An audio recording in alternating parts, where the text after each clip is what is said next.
All right, real quick, just because I have the minute and a half to talk about it. So those who now woke up or waking up or seeing this for whatever reason, how oil basically jumped up and generated quite a significant gap, I wouldn't get too highly excited about it. Simply if you pay attention to the momentum, and you're gonna see it's already having convergence right there. So we're basically bearish dominant on the 30 minutes.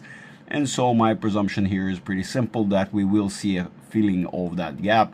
Those who really want to know, for example, why I've postponed sort of talking about oil, you'll see in a second as we're going to sort of progress outwards. I've actually done the analysis and spoke about this in my community.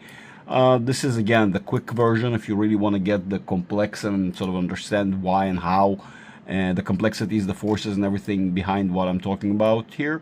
Of course, join my community at patreon.com/Greg_Ori_H underscores that dash that you do almost like a backspace, right? So the assumption was actually pretty simple. Once you go sort of zoom out, you realize there are multiple convergence points around this area and the channel we've been moving in.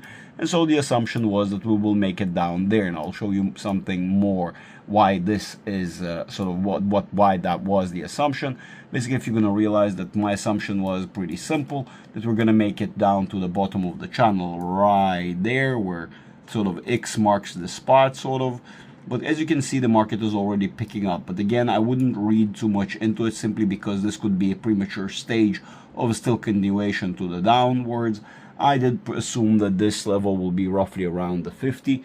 As you can see, that is around that 50 level. We have a whole array of support resistance levels. That's why my assumption was that we will end up testing that bottom of the channel. As you can see, we have here a greater channel that we are moving within the framework of course, with some slippage and whatnot, so that it would make full sense if we'll end up testing a little bit lower, roughly around the $40 and so on.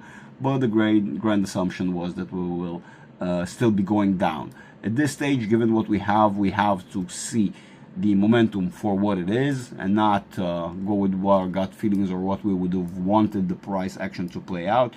Right now, as we can see on the bigger picture, the price action is rather bullish. Right there you can see, but as we said, it still is quite possible that we will fill in that gap, given what we're seeing right there in preparation on the 30 minutes. Just give it enough time and that will end up filling that gap.